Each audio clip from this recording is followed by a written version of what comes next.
Hi friends, once again welcome to SMG ಅಪ್ಡೇಟ್ಸ್ಗೆ. Friends, ಇವತ್ತಿನ ಮಾಹಿತಿ ಏನಂದರೆ VO ನೋಟಿಫಿಕೇಷನ್ ಕುರಿತು ನೋಡಿ. ತುಂಬ ಜನ VO ನೋಟಿಫಿಕೇಷನ್ ಬಗ್ಗೆ ಮಾಹಿತಿ ಕೊಡಿ ಅಂತೇಳಿ ಕೇಳ್ತಿದ್ರಿ. ಸೊ ನೋಡಿ, ನಿನ್ನೆ ಗೋರ್ಮೆಂಟ್ ಕಡೆಯಿಂದ ಒಂದು VO ರಿಲೇಟೆಡ್ ಅಪ್ಡೇಟ್ ಆಗಿದೆ. ನೀವು ಆಲ್ರೆಡಿ ಇದನ್ನು ನೋಡಿದ್ದೀರಾ. ಇದನ್ನು ಈ ವಿಡಿಯೋದಲ್ಲಿ ಎಕ್ಸ್ಪ್ಲೇನ್ ಮಾಡ್ತೀನಿ. ಮತ್ತು ನೋಟಿಫಿಕೇಷನ್ ಯಾವಾಗ ಆಗ್ಬೋದು ಮತ್ತು ಎಕ್ಸಾಮ್ ಎಲ್ಲ ಯಾವಾಗ ಕಂಡಕ್ಟ್ ಮಾಡ್ಬೋದು ಅಂತೇಳಿ ನೋಡೋಣ. ನೋಡಿ, ನಿನ್ನೆ ಕಂದಾಯ ಇಲಾಖೆ ಸರ್ಕಾರದ ಕಾರ್ಯದರ್ಶಿಗಳಿಂದ 22 ಜಿಲ್ಲೆಯ DCಗಳಿಗೆ ಈ ಲೆಟರ್ನ ಕೊಟ್ಟಿದ್ದಾರೆ. ಇದು ಯಾವುದರ ರಿಲೇಟೆಡ್ ಅಂದರೆ ಕಂದಾಯ ಇಲಾಖೆಯಲ್ಲಿ ರೆವೆನ್ಯೂ ಡಿಪಾರ್ಟ್ಮೆಂಟಲ್ಲಿ VOನ ಫಿಲ್ ಮಾಡ್ಕೊಳ್ಳೋ ಬಗ್ಗೆ. ನೋಡಿ, ಗ್ರಾಮ ಆಡಳಿತ ಅಧಿಕಾರಿಗಳ ನೇರ ನೇಮಕಾತಿ ಕುರಿತು ಅಂತಿದೆ. ನೋಡಿ, ನೇರ ನೇಮಕಾತಿ ಅಂದರೆ ಸ್ವಲ್ಪ ಜನಕ್ಕೆ ಕನ್ಫ್ಯೂಷನ್ ಇದೆ. ಅಂದರೆ ನೇರ ನೇಮಕಾತಿ ಅಂದರೆ ರಿಸಲ್ಟ್ ಬೇಸ್ ಮೇಲೆ ಫಿಲ್ ಮಾಡ್ಕೊತಾರ ಅಂತೇಳಿ ಕೇಳ್ತಿದ್ರಿ. ರಿಸಲ್ಟ್ ಮೇಲೆ ಅಲ್ಲ, ಎಕ್ಸಾಮ್ ಕಂಡಕ್ಟ್ ಮಾಡಿ ಯಾವ ರೀತಿ ಕಟ್ ಆಫ್ ನಿಲ್ಲುತ್ತಲ್ಲ ಅದರ ಬೇಸಿಸ್ ಮೇಲೇ ಫಿಲ್ ಮಾಡ್ಕೊಳ್ಳೋದು. ಸೊ ಯಾರು ಕನ್ಫ್ಯೂಷನ್ ಮಾಡ್ಕೋಬೇಡಿ. ಮುಂಚೆ ನೋಡಿ, VO 500 ಹುದ್ದೆಗಳದು ಆರ್ಥಿಕ ಇಲಾಖೆಯಿಂದ ಅನುಮೋದನೆ ಸಿಕ್ಕಿದೆ ಅಂತೇಳಿ ಮಾಹಿತಿ ಇತ್ತು. ಬಟ್ ನೋಡಿ, ಇವಾಗ ಗೋರ್ಮೆಂಟ್ ಕಡೆಯಿಂದ ಏನು ಮಾಹಿತಿ ಸಿಗ್ತಿರೋದಂದರೆ 572 ಹುದ್ದೆಗಳನ್ನು ನೇರ ನೇಮಕಾತಿ ಮೂಲಕ ಭರ್ತಿ ಮಾಡ್ಕೊಳ್ಬೇಕಂತೇಳಿ ಆರ್ಥಿಕ ಇಲಾಖೆಯಿಂದ ಅನುಮೋದನೆ ಸಿಕ್ಕಿದೆ ಅಂತೇಳಿ ಮಾಹಿತಿ ಇದೆ. ಅಂದರೆ ನೋಡಿ, ಇನ್ನೂ 72 ಹುದ್ದೆಗಳು ಜಾಸ್ತಿ ಆಯಿತು. ಟೋಟಲ್ ಎಷ್ಟು ಅಂದರೆ 572 ಹುದ್ದೆಗಳು. ಯಾವ ಜಿಲ್ಲೆಗೆ ಎಷ್ಟು ಹುದ್ದೆಗಳಂತೇಳಿ ಈ ವಿಡಿಯೋದಲ್ಲಿ ನೋಡೋಣ. ಯಾಕಂದರೆ ನಿಮಗೆ ಅಪ್ಲೈ ಮಾಡೋಕ್ಕೆ ಈಸಿ ಆಗುತ್ತೆ. ಮತ್ತು ಅದಕ್ಕಿಂತ ಮುಂಚೆ ನೀವು ಏನು ಮಾಡಬೇಕಂದ್ರೆ, ಲಾಸ್ಟ್ ಇಯರ್ ಎಷ್ಟು ಕಟ್ ಆಫ್ ನಿಂತಿತ್ತು, ಯಾವ ಜಿಲ್ಲೆಗೆ ನೀವು ಅಪ್ಲೈ ಮಾಡ್ತಿರಲ್ಲ ಆ ಜಿಲ್ಲೆಯದು ಕಟ್ ಆಫ್ ನೋಡ್ಕೊಳ್ಳಿ. ಲಾಸ್ಟ್ ಇಯರ್ ಎಷ್ಟಾಗಿತ್ತು ಮತ್ತು ಅಲ್ಲಿ ಅಪ್ಲಿಕೇಶನ್ಸ್ ಎಷ್ಟು ಬಂದಿತ್ತು ಅದನ್ನು ನೋಡ್ಕೊಳ್ಳಿ. ಮತ್ತು ಅದರ ಜೊತೆಗೆ ಏನಂದರೆ ಎಷ್ಟು ಪೋಸ್ಟ್ಗಳಿತ್ತು, ಈ ಪೋಸ್ಟ್ಗೆ ಎಷ್ಟು ಕಟ್ ಆಫ್ ನಿಂತಿತ್ತು ಲಾಸ್ಟ್ ಇಯರು. ಇವಾಗ ಎಕ್ಸಾಂಪಲ್ ನೋಡಿ, ತುಮಕೂರಿಗೆ ಲಾಸ್ಟ್ ಇಯರು 75 ಪೋಸ್ಟ್ ಇತ್ತು. ಕಟ್ ಆಫ್ ಎಷ್ಟು ನಿಂತಿತ್ತು ಅದನ್ನು ನೋಡ್ಕೊಳ್ಳಿ. ಎಲ್ಲ ಜಿಲ್ಲೆದು ನೋಡಿಕೊಂಡು ಅಪ್ಲೈ ಮಾಡಿ. ನೋಡಿ, 2024ರಲ್ಲಿ VO ಫಿಲ್ ಮಾಡ್ಕೊಂಡ್ರಲ್ಲ, ಅಲ್ಲಿ ನೋಡಿ ಯಾವ ಜಿಲ್ಲೆಯಲ್ಲಿ ಹೈಯೆಸ್ಟ್ ಪೋಸ್ಟ್ಗಳಿತ್ತಲ್ಲ ಅಲ್ಲೇ ಹೈಯೆಸ್ಟ್ ಕಟ್ ಆಫ್ ನಿಂತಿತ್ತು. ಯಾಕಂದರೆ ಪೋಸ್ಟ್ಗಳು ಜಾಸ್ತಿ ಇದಾವಂತೇಳಿ ಎಲ್ಲರೂ ಅಲ್ಲೇ ಅಪ್ಲಿಕೇಶನ್ನ ಹಾಕಿದ್ರು. ಸೊ ಕಟ್ ಆಫ್ ಎಲ್ಲ ಜಾಸ್ತಿ ಅಲ್ಲೇ ನಿಂತಿರೋದು. ನೋಡಿ, ಈ ವರ್ಷ ನೋಡಿ ತುಮಕೂರಿಗೆ 50 ಪೋಸ್ಟ್ಗಳು ಕೊಟ್ಟಿದ್ದಾರೆ. ಸೊ 50 ಅಂದರೆ ಇಲ್ಲಿ ಹೈಯೆಸ್ಟ್ ಇರೋದು. ಸೊ ಇಲ್ಲಿ ಪೋಸ್ಟ್ಗಳು ಜಾಸ್ತಿ ಇದಾವಂತೇಳಿ ಅಪ್ಲಿಕೇಶನ್ ಜಾಸ್ತಿ ಬರೋ ಚಾನ್ಸಸ್ ಇರುತ್ತೆ ಮತ್ತು ಕಟ್ ಆಫ್ನು ಹೈ ನಿಲ್ಲುತ್ತೆ. ಇದನ್ನೆಲ್ಲ ಥಿಂಕ್ ಮಾಡಿ ಅಪ್ಲೈ ಮಾಡಿ. ನೋಡಿ, ಈ ವರ್ಷ VO ಎಲ್ಲ 31 ಜಿಲ್ಲೆಯಲ್ಲೂ ಫಿಲ್ ಮಾಡ್ಕೊಳ್ಳಲ್ಲ. ಟೋಟಲ್ ಎಷ್ಟು ಅಂದರೆ 22 ಜಿಲ್ಲೆಗಳು ಮಾತ್ರ. ಇಷ್ಟೇ ಜಿಲ್ಲೆಯಲ್ಲಿ VOನ ರೆಕ್ರೂಟ್ಮೆಂಟ್ ಮಾಡ್ತಾರೆ ಇವಾಗ. ನೋಡಿ, ಯಾವ ಜಿಲ್ಲೆಯಲ್ಲಿ ಎಷ್ಟು ಹುದ್ದೆಗಳಂತ ನೋಡಿ. ಬೆಂಗಳೂರು ನಗರದಲ್ಲಿ ನೋಡಿ 20 ಹುದ್ದೆಗಳನ್ನು ಫಿಲ್ ಮಾಡ್ಕೊತಾರೆ. ಬೆಂಗಳೂರು ಗ್ರಾಮಾಂತರ ನೋಡಿ 29 ಇದೆ. ಲಾಸ್ಟ್ ಇಯರು ಬೆಂಗಳೂರು ಗ್ರಾಮಾಂತರಿಗೆ ಕಡಿಮೆ ಕಟ್ ಆಫ್ ನಿಂತಿರೋದು.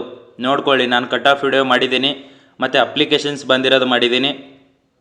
ಮತ್ತು ಲಾಸ್ಟ್ ಇಯರ್ ಎಷ್ಟು ಪೋಸ್ಟ್ಗಳು ಯಾವ್ಯಾವ ಜಿಲ್ಲೆಗೆ ಇತ್ತು ಅದನ್ನೆಲ್ಲ ಮಾಡಿದ್ದೀನಿ. ಕಟ್ ಆಫ್ ಇದೆಲ್ಲ ನೋಡ್ಕೊಳ್ಳಿ ಕರೆಕ್ಟಾಗಿ.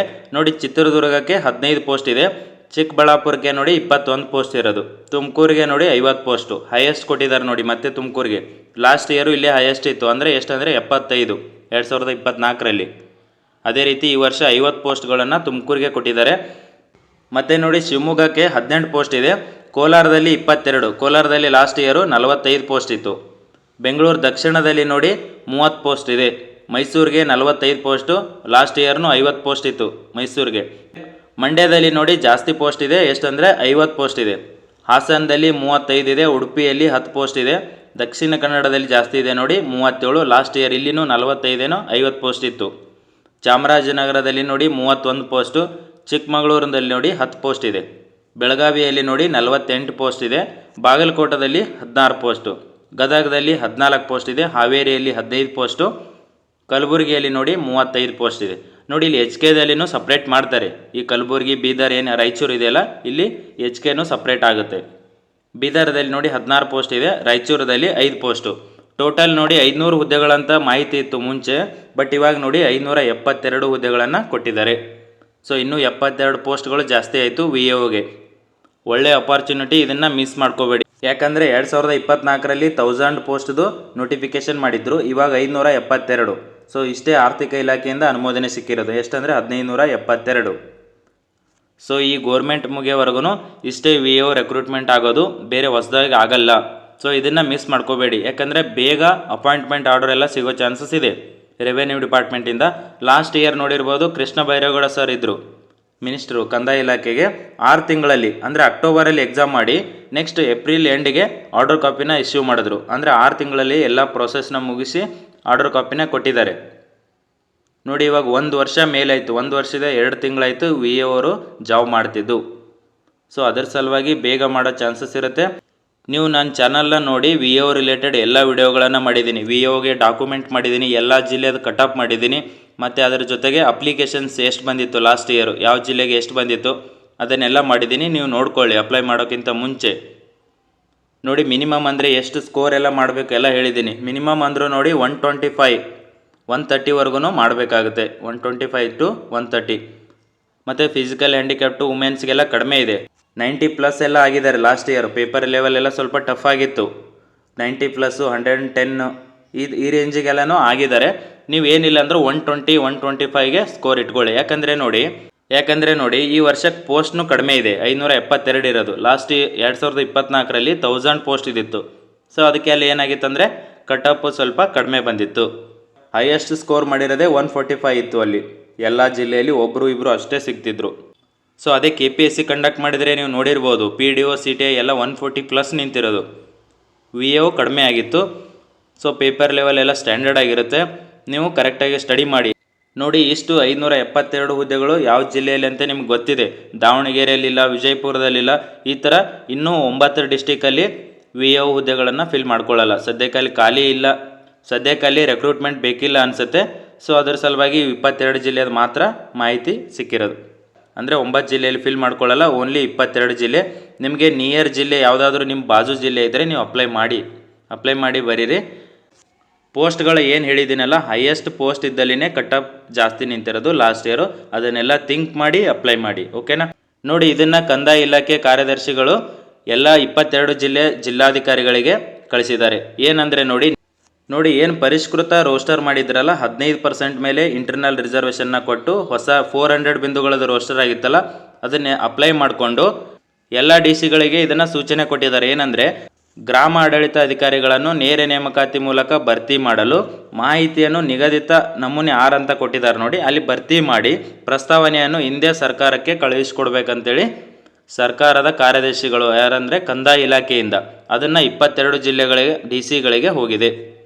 ಸೊ ಇದನ್ನು ನಿನ್ನೆನೇ ಕಳಿಸಿರ್ತಾರೆ ವಾಪಸ್, ಹಿಂದೆ ಅಂತ ನಿನ್ನೆನೇ ಕೊಟ್ಟಿರೋದು. ಇದು 20ನೇ ತಾರೀಕಿಗೆ ಬಂದಿರೋದು. ಸೊ ನಿನ್ನೆನೇ ಹೋಗಿರುತ್ತೆ. ಇದನ್ನೆಲ್ಲ ನೋಡಿಕೊಂಡು ನೋಡಿ ನೆಕ್ಸ್ಟು ಡಿಪಾರ್ಟ್ಮೆಂಟಿಂದ ಎಲ್ಲಿಗೆ ಹೋಗುತ್ತೆ ಅಂದರೆ KEಗೆ ಹೋಗುತ್ತೆ. KEಗೆ ಪ್ರಸ್ತಾವನೆ ಹೋಗುತ್ತೆ. KEಯ ಪ್ರಸ್ತಾವನೆ ಹೋದರೆ ನೆಕ್ಸ್ಟು ನೋಟಿಫಿಕೇಷನ್ ಆಗುತ್ತೆ. ಇದು ನೋಡಿ ಇನ್ನೂ KEಗೆ ಪ್ರಸ್ತಾವನೆ ಹೋಗಿಲ್ಲ. ಬಟ್ KE ಕಡೆಯಿಂದ ಏನು ಮಾಹಿತಿ ಬಂದಿತ್ತಂದರೆ ನೋಡಿ, KEಯ ಡೈರೆಕ್ಟರ್ ಅವರು ಪ್ರಸನ್ನ ಸರ್ ಏನು ಹೇಳಿದ್ರು ಅಂದರೆ June 15th ಏನು ಪ್ರಸ್ತಾವನೆಗಳು ಬರ್ತಾವಲ್ಲ, June 15 ಅಲ್ಲಿವರೆಗೂ ಬರೋ ಪ್ರಸ್ತಾವನೆಗಳನ್ನು June 20ಕ್ಕೆ ನೋಟಿಫಿಕೇಷನ್ನ ಮಾಡ್ತೀವಿ ಅಂತ ಹೇಳಿದರು. ಅಂದರೆ ಅದರಲ್ಲಿ ನೋಡಿ CRDR 1600 ಪೋಸ್ಟು, ಅದರ ಜೊತೆಗೆ ಕ್ರೈಸ್ದು 800 ಪೋಸ್ಟು, ಅಲ್ಲಿ ಟೀಚರ್ಸ್ ರಿಕ್ರೂಟ್ಮೆಂಟ್ ಇದೆ. ಮತ್ತು ಗ್ರೂಪ್ ಸಿ ಬೇರೆ ಇತ್ತು ನೋಡಿ, ಬೇರೆ ಡಿಪಾರ್ಟ್ಮೆಂಟ್ ಗ್ರೂಪ್ ಸಿ ಇದು 162 ಪೋಸ್ಟ್ ಇತ್ತು ನೋಡಿ. ಟೋಟಲ್ ಎಷ್ಟಾಯಿತು, ಇದು ಗ್ರೂಪ್ ಸಿ ಇದು 962 ಪೋಸ್ಟು, ಮತ್ತು ಇದು 1600 CRDRನ June 20ಕ್ಕೆ ನೋಟಿಫಿಕೇಷನ್ ಮಾಡ್ತೀವಿ ಅಂತೇಳಿ ಮಾಹಿತಿ ಕೊಟ್ಟಿದ್ದರು. ಬಟ್ ನೋಡಿ 1600 ಪೋಸ್ಟ್ ಏನು CRDR ಇದೆಯಲ್ಲ ಅಷ್ಟೇ 20ನೇ ತಾರೀಕಿಗೆ ನಿನ್ನೆ ನೋಟಿಫಿಕೇಷನ್ ಮಾಡಿದ್ದಾರೆ. ಇದು ಗ್ರೂಪ್ ಸಿ ನೋಡಿ ಮಾಡಿಲ್ಲ. ಸೊ ಇದು ಒಂದಿತ್ತು. ಮತ್ತು ಇನ್ನೊಂದು ಏನು ಹೇಳಿದ್ರು ಅಂದರೆ ಜುಲೈ ಆಗಸ್ಟಲ್ಲಿ ಏನು ಪ್ರಸ್ತಾವನೆಗಳು ಬರ್ತಾವಲ್ಲ, ಜುಲೈ ಮತ್ತು ಆಗಸ್ಟಲ್ಲಿ ಅದನ್ನು ನೋಡಿ September 1ಕ್ಕೆ ನೋಟಿಫಿಕೇಷನ್ನ ಮಾಡ್ತೀವಿ ಅಂತ ಹೇಳಿದರು. ಸೊ ಈ ರೀತಿ 2 ರೀತಿಯಲ್ಲಿ 2 ಹಂತದಲ್ಲಿ ನೋಟಿಫಿಕೇಷನ್ನ ಮಾಡ್ತೀವಿ ಅಂತ ಹೇಳಿದರು. ಸೊ ಅದರ ಸಲುವಾಗಿ ನಾನು ನಿನ್ನೆ ಏನು ಹೇಳಿದ್ದೆ ಅಂದರೆ ಜುಲೈಯಲ್ಲಿ VOದು ಪ್ರಸ್ತಾವನೆ ಹೋದರೆ ಸೆಪ್ಟೆಂಬರಲ್ಲಿ ನೋಟಿಫಿಕೇಷನ್ನ ಮಾಡ್ತಾರಂತೇಳಿ. September 1ಕ್ಕೆ ಅಂತ ಹೇಳಿದ್ರಲ್ಲ, ಅಲ್ಲಿ VO ನೋಟಿಫಿಕೇಷನ್ ಆಗುತ್ತಂತ ಹೇಳಿದೆ. ಬಟ್ ಏನಾಗಿದೆ ಅಂದರೆ June 20ಕ್ಕೆ ಏನು CRDR ಮತ್ತು ಗ್ರೂಪ್ ಸಿ 962 ಪೋಸ್ಟದು ನೋಟಿಫಿಕೇಷನ್ ಮಾಡ್ತೀವಿ ಅಂತ ಹೇಳಿದರು. ಆದರೆ ಅಲ್ಲಿ ಏನಾಗಿದೆ ಅಂದರೆ CRDRದು ಓನ್ಲಿ ಒಂದೇ ನೋಟಿಫಿಕೇಷನ್ನ ಮಾಡಿದ್ದಾರೆ. CRDRದು ಒಂದೇ ಮಾಡಿದ್ದಾರೆ, ಇನ್ನು ಗ್ರೂಪ್ ಸಿ 962 ಮಾಡಿಲ್ಲ. ಸೊ ಅದ್ರ ಪ್ರಕಾರ ನನಗೇನು ಅನಿಸುತ್ತೆ ಅಂದರೆ ಇವಾಗ ಇದು VOದು ಏನು ಅನಿಸುತ್ತೆ ಅಂದರೆ ನನಗೆ ಇವಾಗ ಯಾವಾಗ ಬೇಕಾದರೂ ನೋಟಿಫಿಕೇಷನ್ನ ಆಗ್ಬೋದು. ಯಾಕಂದರೆ ನೋಡಿ ಇದು ಗ್ರೂಪ್ ಸಿ 20ಕ್ಕೆ ಅಂತ ಹೇಳಿದರು, ಬಟ್ ಆಗಿಲ್ಲ. ಅದ್ರ ಪ್ರಕಾರ ಸೆಪ್ಟೆಂಬರ್ಗೆ ಮಾಡ್ತಾರಂತೇಳಿ ಎಕ್ಸಾಕ್ಟಾಗಿ ಹೇಳೋಕ್ಕಾಗಲ್ಲ, ಅದಕ್ಕಿಂತ ಬಿಫೋರ್ ಜುಲೈಯಲ್ಲೇ ಆಗ್ಬೋದು. ಸೊ ಗೋರ್ಮೆಂಟ್ ಕಡೆಯಿಂದ ಮಾಡಬೇಕು ಜುಲೈಯಲ್ಲೇ ನೋಟಿಫಿಕೇಷನ್ ಅಂತೇಳಿ ಆರ್ಡ್ರ್ ಬಂದರೆ ಸೊ ಜುಲೈಯಲ್ಲೇ VO ನೋಟಿಫಿಕೇಷನ್ನ ಎಕ್ಸ್ಪೆಕ್ಟ್ ಮಾಡ್ಬೋದು. ಈ ರೀತಿಯೂ ಇದೆ. ಅಥವಾ ಅವ್ರು ಏನು ಮುಂಚೆ ಹೇಳಿದ್ರಲ್ಲ ಜುಲೈ ಆಗಸ್ಟಲ್ಲಿ ಪ್ರಸ್ತಾವನೆಗಳನ್ನು September 1ಕ್ಕೆ ಅಂತೇಳಿ, ಆ ರೀತಿಯೂ ಆಗ್ಬೋದು. ಬಟ್ ನೋಡಿ ಇದು ಏನಿದೆಯಲ್ಲ ಇವಾಗ ಇದು ಅಂತಿಮ ಸಿದ್ಧತೆ. ಆಲ್ಮೋಸ್ಟ್ ಎಲ್ಲ ಫೈನಲೈಸ್ ಆಗಿದೆ. ಇದು DC ಕಡೆಯಿಂದ ಇವಾಗ ಪ್ರಸ್ತಾವನೆ ಅದು ಏನು ಕಳ್ಸಂತ ಹೇಳಿದಾರಲ್ಲ ಗೌರ್ಮೆಂಟ್ಗೆ, ಅದನ್ನು ಹೋದ್ಮೇಲೆ ಡಿಪಾರ್ಟ್ಮೆಂಟಿಗೆ ಹೋಗಿ ನೆಕ್ಸ್ಟು KEಗೆ ಹೋಗುತ್ತೆ. KEಗೆ ಹೋದರೆ ನೋಟಿಫಿಕೇಷನ್ನ ಯಾವಾಗ ಬೇಕಾದರೂ ಆಗ್ಬೋದು. ಡಿಪಾರ್ಟ್ಮೆಂಟ್ ಅವರು ನೋಡಿ, ರೆವೆನ್ಯೂ ಡಿಪಾರ್ಟ್ಮೆಂಟು ನೀವು ಜುಲೈಯಲ್ಲೇ ನೋಟಿಫಿಕೇಷನ್ನ ಮಾಡಿ ಅಂತಂದರೆ ಜುಲೈಯಲ್ಲೇ ಮಾಡ್ತಾರೆ. ಯಾಕಂದರೆ ಈಗ 962 ಗ್ರೂಪ್ಸ್ ಇದು 20ನೇ ತಾರೀಕಿಗೆ ಮಾಡಬೇಕಾಗಿತ್ತು, ಬಟ್ ಅವ್ರು ಹೇಳಿರೋ ಪ್ರಕಾರ ಬಟ್ ಮಾಡಿಲ್ಲ. ಸೊ ಅದ್ರ ಪ್ರಕಾರ ನೋಡೋದಾದರೆ VO ಜುಲೈಯಲ್ಲಿ ಆಗ್ಬೋದು ಅಥವಾ ಆಗಸ್ಟಲ್ಲಿನೂ ಆಗ್ಬೋದು. ಸೊ ನೋಡಿ, ಈ ರೀತಿ ಎರಡೂ ರೀತಿ ಪಾಸಿಬಲ್ ಇದೆ. ಸೆಪ್ಟೆಂಬರ್ 1ಕ್ಕೂ ಆಗ್ಬೋದು, ಜುಲೈ ಅಥವಾ ಆಗಸ್ಟಲ್ಲಿನೂ VO ನೋಟಿಫಿಕೇಷನ್ ಆಗ್ಬೋದು. ನೋಡಿ, ನಿಮ್ಮ ಸ್ಟಡಿ ಏನಿದೆ ಅಲ್ಲ ಅದನ್ನು ಕಂಟಿನ್ಯೂ ಮಾಡಿ, ರಿವಿಷನ್ನ ತುಂಬ ಮಾಡ್ಕೊಳ್ಳಿ. ಯಾವುದೇ ಮಿಸ್ಟೇಕ್ ಮಾಡದೆ ಎಕ್ಸಾಮನ್ನ ಬರೀರಿ. ನೋಡಿ, ಎಕ್ಸಾಮಲ್ಲಿ ತುಂಬ ಮಿಸ್ಟೇಕ್ಸ್ಗಳನ್ನು ಮಾಡ್ತೀರಿ ಅಂತೇಳಿ ನಾನು ಮಿಸ್ಟೇಕ್ಸ್ದೇ ಒಂದು ವಿಡಿಯೋ ಮಾಡಿದ್ದೀನಿ. ಸಿಲ್ಲಿ ಮಿಸ್ಟೇಕ್ಸ್ಗಳನ್ನು ಮಾಡ್ತೀರಿ ಅಂತೇಳಿ. ನಾವು ಬಿಫೋರ್ ಎಲ್ಲ ತುಂಬ ಮಾಡಿದ್ದೀವಿ. ಮಿನಿಮಮ್ ಅಂದರೆ ನೋಡಿ 5ರಿಂದ 8 ಮಾರ್ಕ್ಸು ಈ ಥರ ಮಿಸ್ ಆಗ್ತವೆ, ಸಿಲ್ಲಿ ಮಿಸ್ಟೇಕ್ಸ್ ಮಾಡೋದು. ಇದ್ರ ರಿಲೇಟೆಡ್ ಎಲ್ಲ ವಿಡಿಯೋ ಮಾಡಿದ್ದೀನಿ, ಅದನ್ನು ನೋಡ್ಕೊಳ್ಳಿ. VO ಒಳ್ಳೆ ಅಪರ್ಚುನಿಟಿ, ಮಿಸ್ ಮಾಡ್ಕೋಬೇಡಿ. ನೋಡಿ, 572 ಹುದ್ದೆಗಳಂದರೆ ಕಡಿಮೆ ಅಲ್ಲ. ಯಾಕಂದರೆ ನೋಡಿ ಇವಾಗ ತುಂಬ ಜನಕ್ಕೆ PC ನೋಟಿಫಿಕೇಷನ್ ಆಗಿದೆ. ತುಂಬ ಜನ ನೋಡಿ PCಗಂತ ಪ್ರಿಪ್ರೇಷನ್ ಮಾಡ್ತಿರ್ತಾರೆ, ಆ ಕಡೆ ಶಿಫ್ಟ್ ಆಗಿರ್ತಾರೆ ಇವಾಗ PCಗೆ. ನೀವು ನೋಡಿ, ಯಾರು VOಗಂತಲೇ ಪ್ರಿಪ್ರೇಷನ್ ಮಾಡ್ತಿದ್ದೀರಲ್ಲ, ಸೊ ನಿಮಗೆ ಒಳ್ಳೆ ಅವಕಾಶ ಸಿಗುತ್ತೆ. ಯಾಕಂದರೆ PC ಓದೋ ಹುಡುಗರು PC ಕಡೆನೇ ಓದ್ತಿರ್ತಾರೆ. PCನೇ ನೋಡಿ 5700 ಆಗಿದೆ, CR DR ಸಿವಿಲ್ ಸೇರಿ. ಸೊ PCಗೆ ಓದೋರು VOಗೆ ಬರಲ್ಲ. ಯಾಕಂದರೆ ಅವರು GS ಏನಿದೆಯಲ್ಲ ಅದು ಒಂದೇ ಸ್ಟಡಿ ಮಾಡ್ತಿರ್ತಾರೆ. VOಗಂತಲೇ ಮುಂಚೆಯಿಂದ 6 ತಿಂಗಳಿಂದ ಏನು ಪ್ರಿಪ್ರೇಷನ್ ಮಾಡ್ತಿದ್ದೀರಲ್ಲ, ಕಂಟಿನ್ಯೂ ಪ್ರಿಪ್ರೇಷನ್ ಮಾಡಿ. ಮ್ಯಾಕ್ಸಿಮಮ್ ಅಂದರೆ ನೋಡಿ 1 or 2 ಮಂತ್ಸಲ್ಲಿ ನೋಟಿಫಿಕೇಷನ್ನ ಎಕ್ಸ್ಪೆಕ್ಟ್ ಮಾಡ್ಬೋದು. ನೋಟಿಫಿಕೇಷನ್ ಆದಮೇಲೆ ನೋಡಿ 2 ರಿಂದ 3 ತಿಂಗಳು ಮ್ಯಾಕ್ಸಿಮಮ್ ಟೈಮ್ ಸಿಗುತ್ತೆ. ನೋಡಿ, ಜುಲೈಯಲ್ಲಿ ಆದರೆ ಜುಲೈ, ಆಗಸ್ಟ್, ಸೆಪ್ಟೆಂಬರಲ್ಲಿ ಎಕ್ಸಾಮ್ನ ಕಂಡಕ್ಟ್ ಮಾಡ್ತಾರೆ. ಇವಾಗ ನೋಡಿ CR DRದು ನಿನ್ನೆ ಆಗಿತ್ತು, ಸೆಪ್ಟೆಂಬರ್ 6ಕ್ಕೆ ಡೇಟ್ ಕೊಟ್ಟಿದ್ದಾರೆ. ಅದೇ ರೀತಿ VO ನೆಕ್ಸ್ಟ್ ಮಂತಲ್ಲಿ ಆದರೆ ಸೆಪ್ಟೆಂಬರ್ ಎಂಡಲ್ಲಿ VO ಎಕ್ಸಾಮ್ನ ಕಂಡಕ್ಟ್ ಮಾಡ್ತಾರೆ. ಅಥವಾ ಆಗಸ್ಟಲ್ಲಿ ಆದರೆ ನೆಕ್ಸ್ಟ್ ಸೆಪ್ಟೆಂಬರ್ ಆದಮೇಲೆ ಅಕ್ಟೋಬರಲ್ಲಿ ಇಟ್ಕೋಬೋದು. ಅಕ್ಟೋಬರ್ ಫಸ್ಟ್ ವೀಕಲ್ಲಿ VO ಎಕ್ಸಾಮ್ನ ಕಂಡಕ್ಟ್ ಮಾಡ್ತಾರೆ. ಯಾವಾಗಾದ್ರೂ ನೋಡಿ ನೋಟಿಫಿಕೇಷನ್ ಆದಮೇಲೆ 2 ರಿಂದ 3 ತಿಂಗಳಿಗೆ ಮ್ಯಾಕ್ಸಿಮಮ್ ಟೈಮ್ ಇಟ್ಕೊಳ್ಳಿ. ತುಂಬ ಸ್ಟಡಿ ಮಾಡಿ, ಯಾಕಂದರೆ ಪೇಪರ್ ಲೆವೆಲ್ ತುಂಬ ಸ್ಟ್ಯಾಂಡರ್ಡ್ ಆಗಿರುತ್ತೆ. ನೀವು 120+ ಮಾಡಬೇಕಂದ್ರೆ ಆಗಲ್ಲ, ಯಾಕಂದರೆ KA ಪೇಪರ್ ಆ ಲೆವೆಲಿಗೆ ಇರುತ್ತೆ. ಲಾಸ್ಟ್ ಇಯರ್ ನೋಡಿ VO ಮಾಡಿದಾರಲ್ಲ ಆ ಕ್ವಶನ್ ಪೇಪರು 545, 402 2 ಪೇಪರು, ಮತ್ತು ಅದರ ಜೊತೆಗೆ ಗ್ರೂಪ್ B ಕಂಡಕ್ಟ್ ಮಾಡಿದ್ದಾರೆ, BMTC ಕಂಡಕ್ಟ್ ಮಾಡಿದ್ದಾರೆ, SD FD ಎಲ್ಲ ಕಂಡಕ್ಟ್ ಮಾಡಿದ್ದಾರೆ. ಸೊ ಅವೆಲ್ಲ ಕ್ವಶನ್ ಪೇಪರ್ಗಳನ್ನು ನೀಟಾಗಿ ಸಾಲ್ವ್ ಮಾಡಿ. ಇನ್ನೂ ಟೈಮ್ ಇದೆ, ರಿವಿಷನ್ನ ಮಾಡ್ಕೊಳ್ಳಿ. ಕಮ್ಯುನಿಕೇಷನ್ ಮೇಲೆ ಜಾಸ್ತಿ ಟಾರ್ಗೆಟ್ ಮಾಡಿ ಸ್ಕೋರ್ನ ಮಾಡ್ಬೋದು. ಯಾಕಂದರೆ 3 ಸಬ್ಜೆಕ್ಟ್ ಇರೋದು, 3ರಲ್ಲಿ ನೋಡಿ ನೀವು 65 to 70 ಸ್ಕೋರ್ ಮಾಡಬೇಕಾಗುತ್ತೆ. ಇಷ್ಟು ಮಾಡಿದ್ರೆ ನಿಮ್ಮ ಸ್ಕೋರು ಹೈ ಆಗುತ್ತೆ. GS ಮಾಡೋಕ್ಕಾಗಲ್ಲ, ಯಾಕಂದರೆ ಪೇಪರ್ ಲೆವೆಲ್ ಹಾಗಿರುತ್ತೆ. ಸೆಕೆಂಡ್ ಪೇಪರಲ್ಲಿ ಮಾಡ್ಬೋದು. ನೋಡಿ, KA ಕಂಡಕ್ಟ್ ಮಾಡಿ 2024ರಿಂದ 2026ವರೆಗೂ ಏನು ಕ್ವಶನ್ ಪೇಪರ್ ಇದಾವಲ್ಲ, ನಾನು ಎಲ್ಲನೂ ಟೆಲಿಗ್ರಾಮ್ ನಾಡಿದ್ದು ಸ್ಟಾರ್ಟ್ ಆದರೆ ಓಪನ್ ಆದರೆ ಸೊ ಅಲ್ಲಿ ನಾನು ಅಪ್ಲೋಡ್ ಮಾಡ್ತೀನಿ. ನೀವು ಡೌನ್ಲೋಡ್ ಮಾಡಿಕೊಂಡು ಜೆರಾಕ್ಸ್ ತೊಗೊಳ್ಳಿ. ಜೆರಾಕ್ಸ್ ತೊಗೊಂಡು ಸಾಲ್ವ್ ಮಾಡಿ. ಸಾಫ್ಟ್ ಕಾಪಿನ ಯಾವುದೇ ಕಾರಣಕ್ಕೂ ಸಾಲ್ವ್ ಮಾಡಬೇಡಿ. ಏನೇ ಇದ್ರೂ ಜೆರಾಕ್ಸ್ ತೊಗೊಂಡು ಸಾಲ್ವ್ ಮಾಡಬೇಕು. ಸೊ ಈ ರೀತಿ ಮಾಡಿದ್ರೆ VOನ ಕ್ಲಿಯರ್ ಮಾಡ್ಬೋದು. ನೀವು VO ಜಾಬ್ ತೊಗೋಬೋದು. ನೋಡಿ, ಅಪ್ಲೈ ಮಾಡೋಕ್ಕಿಂತ ಮುಂಚೆ ನಾನು ಏನು ಹೇಳಿದ್ದೀನಲ್ಲ ಅವೆಲ್ಲ ಕಂಡೀಷನ್ಗಳನ್ನು ನೋಡಿಕೊಂಡು ಅಪ್ಲೈ ಮಾಡಿ. ಓಕೆನಾ? ನೋಡಿ, ಇದೇ ಥರ ಏನಾದರೂ ಇನ್ಫಾರ್ಮೇಷನ್ ಸಿಕ್ಕರೆ ಅಪ್ಡೇಟ್ ಮಾಡ್ತಿರ್ತೀನಿ. ನಿಮ್ಮ ಸ್ಟಡಿ ಏನಿದೆ ಎಲ್ಲ ಕಂಟಿನ್ಯೂ ಮಾಡಿ. ಮತ್ತೆ ನೆಕ್ಸ್ಟ್ ವಿಡಿಯೋದಲ್ಲಿ ಸಿಗೋಣ. ಓಕೆನಾ? Thank you friends.